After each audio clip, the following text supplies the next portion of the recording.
अगर किसी का बच्चा हो, अगर किसी का बच्चा का सामान ना हो तो मस्जिद में लेके गए उसको फूंक देंगे। अच्छे रहो तो आपका खानदान का सामान हो तो चले काख में जुमरात है।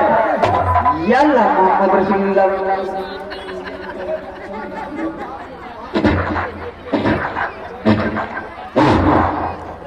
यल्ला मोहम्मद रसूलुल्लाह यल्ला अकबर अल्लाह